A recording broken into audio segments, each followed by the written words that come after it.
In the heart of Birmingham lies a place where history meets biodiversity. Opened in 1832, rain or shine, their lush greenhouses can transport you to exotic destinations as they showcase thriving plants from around the globe.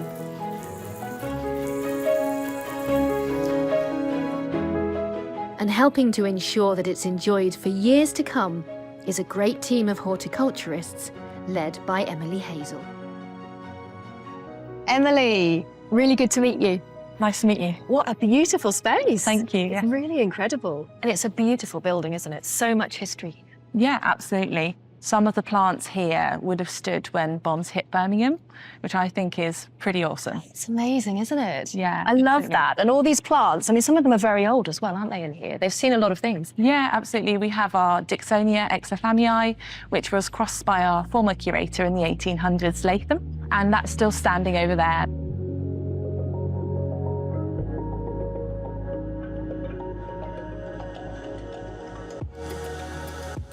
From lush greenery to vibrant floral displays, these gardens guarantee a sensory feast for all.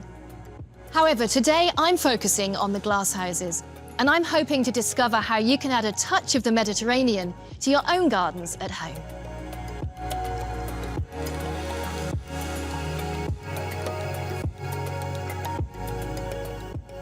So we're surrounded by a plethora of beautiful Mediterranean plants. Tell me about some of the ones we've got here.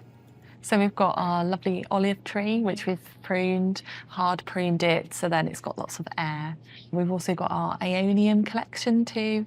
They're from the Canary Islands or the Micronesian Islands in general. Lots of different colours, nice glossy leaves.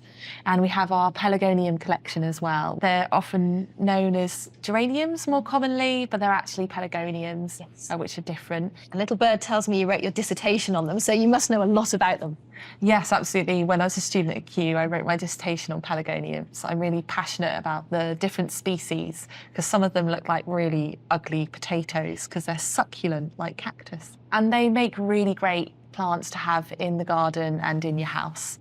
They have low water requirements. You can grow them in a terracotta pot and you can bed them out for bedding displays, but also make a really nice courtyard garden with them too. So how can people create Mediterranean gardens at home?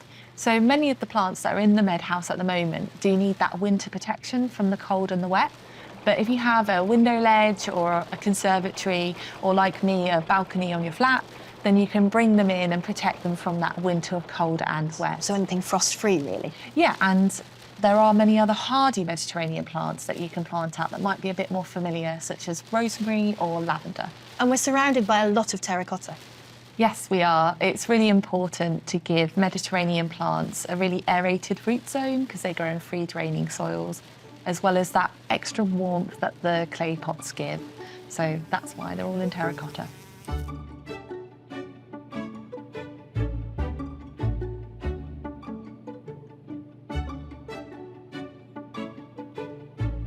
And you've got some stunning citrus trees. Look at this one. Yes, this is our tangerine. It smells divine.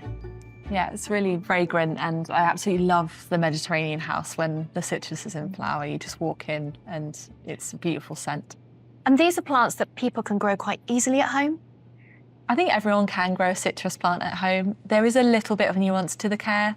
They're very hungry plants. You want to make sure that you're getting that winter feed in and the summer feed in every time you're watering the plants. So it's a bit like us. They need that sustenance to keep going. Yeah, absolutely. The compost that you're using in your pots will only have a certain amount of food.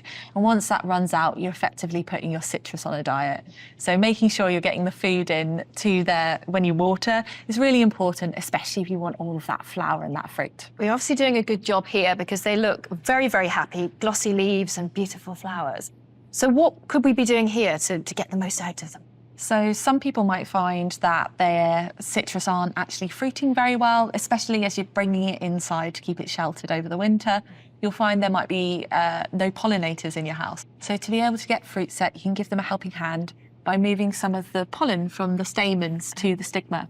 So you can get yourself a paintbrush and just remove some of the pollen from the anthers and then move it across to a stigma that will show you it's receptive by being nice and sticky. And by doing that, you can make sure that pollination happens and then fertilisation, which is critical to get that fruit to set. So if some people at home have lemons or tangerines that haven't given them fruit, it could be because you haven't done this. Absolutely, yes.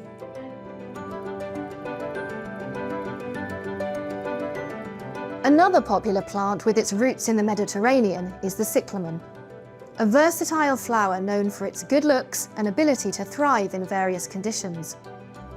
Bethan Collerton, senior alpine and woodland horticulturist here, is well versed in the use of cyclamen in garden landscapes, and I'm keen to find out more.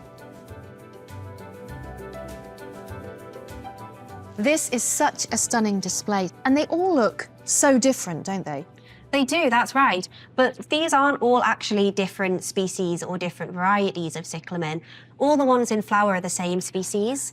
And what we're seeing here is just the genetic differences. As two parents cross-pollinate, the child will come out slightly differently. But it's not just the colour of the flowers, it's the leaves as well. There's so much variety here. From this one with its heart shape, and then this one With its arrow shape.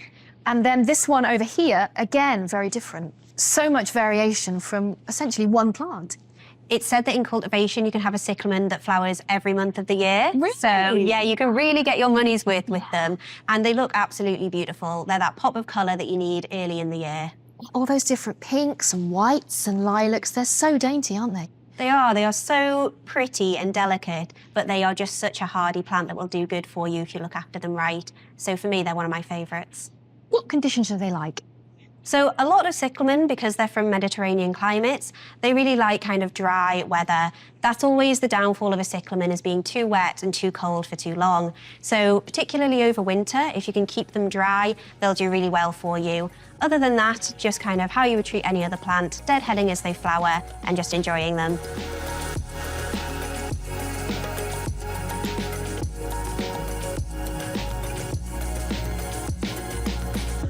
Creating a Mediterranean garden doesn't have to be difficult.